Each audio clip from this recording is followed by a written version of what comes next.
is Rachel Lunce, and I am the HR director for a company called Sinto America.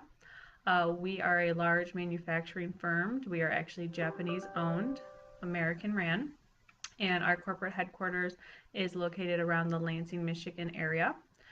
We design and build capital equipment for Foundry, for automotive, and then we also do something with shot blast and shot peening.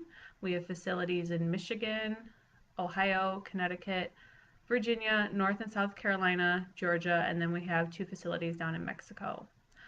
So I have actually participated with the College Industry Conference for the last couple of years, and I have also interviewed several FEF students, and we've actually hired a few as well in the past.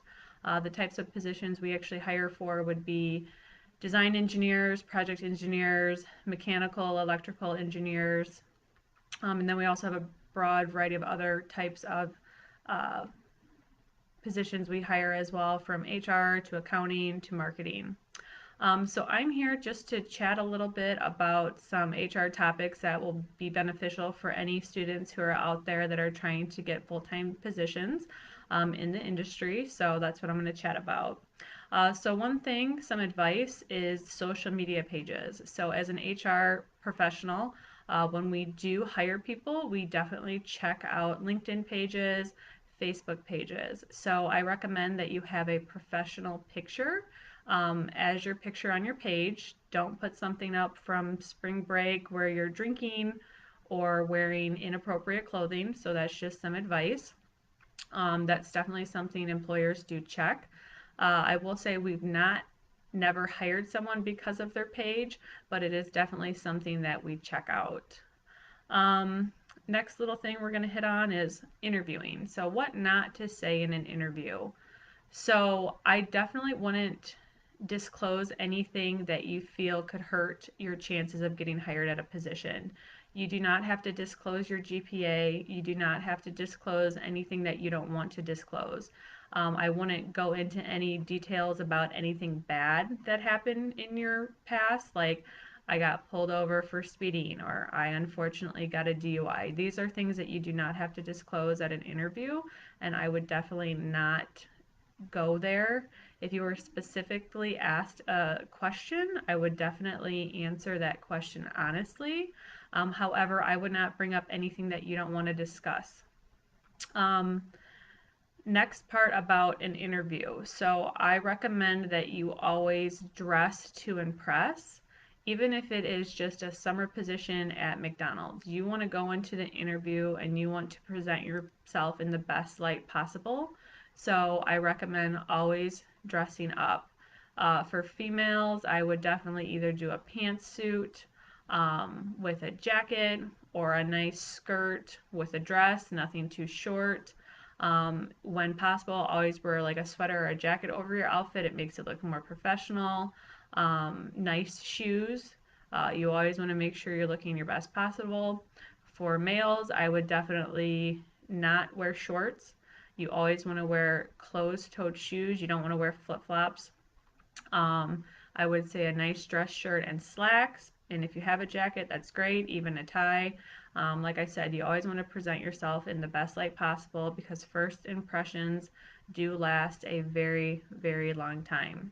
I have interviewed a wide variety of different candidates throughout my time in HR, and I've actually had people come to an interview in pajamas. So that definitely was a interesting one for me. So I'm talking about it now, so that did leave an impression. Um, the next thing for when people are going to go on a job interview, I highly suggest that you do a lot of research on the company. So let's say you're going to interview for a company that does something specific with manufacturing. I recommend the first thing to do is look at their website. That will give you a good idea of what the company is about. You can research the history, the positions they have available, anything like that's always going to be good. Then what you want to do is jot down some questions. So you always want to come prepared to know what the company does, and you always want to ask some questions.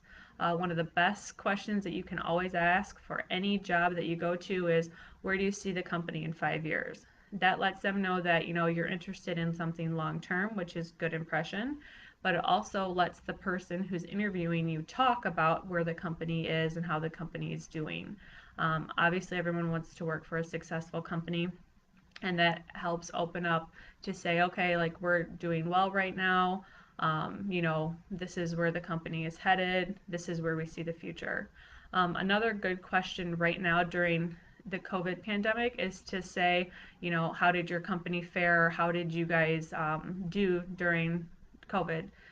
Many companies have struggled, many companies have done well. I'm happy to say that my company has done well through this, but that's a good one to talk about right now as well.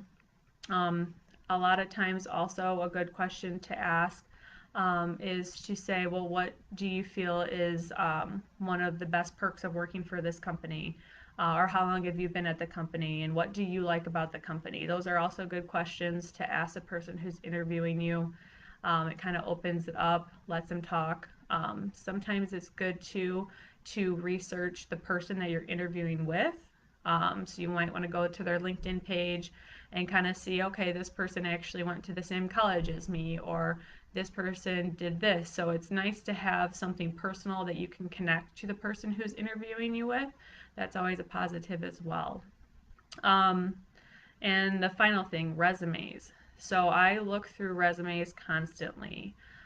So one of the big things I suggest is that you specifically tailor your resume to the position that you're actually searching out to have and the specific position you're going to try to interview for. So if you are a mechanical engineer and you are going to interview for a design engineering position, you want to tailor it towards design. If you are specifically looking for an engineering position within a foundry, you want to actually use the word foundry in your resume. So there are keywords that HR people will put into the search bar when they're looking at resumes, and if those keywords do not pop up, they go right to the next resume.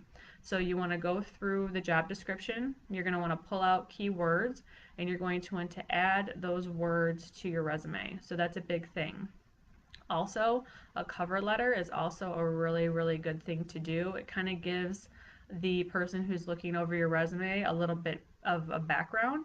If your passion was always to work in the foundry industry and the reasons why, my father, my mother, my sister, my brother came from foundry. The first time I poured a casting was the best day of my life. Things like that are really good to kind of set the picture, set the stage. Those are always good things as well. In your resumes as well, you don't want them to be too long. I would suggest 1 page would be ideal. Obviously, if it's your first job, I would put any key classes you've taken that would help towards the position you're trying to get. If you have a very high GPA, that's okay to put on a resume. If you have a lower GPA, that's okay not to put it on a resume. So those are things you don't have to put on there.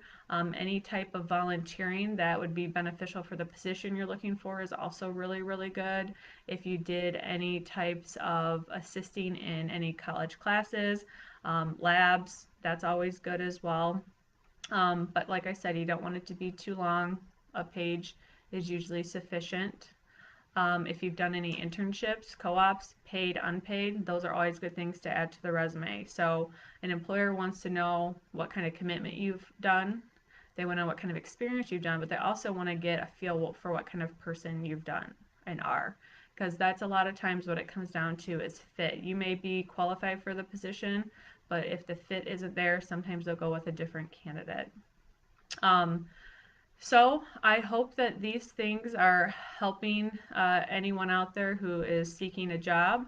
My company will be participating this year with the CIC conference. Myself and another coworker, his name is Jim Wenson. He does our Sinto analytics for the company. So we are looking for salespeople who want to do technical sales. And we're also looking for people who want to do analytics. So that would be anybody that has a background in electrical and controls, or anybody with a strong analytical, almost an IT technical background that's interested in doing things in the foundry industry. So I thank everyone for their participation today, and good luck to all of those people out there job hunting.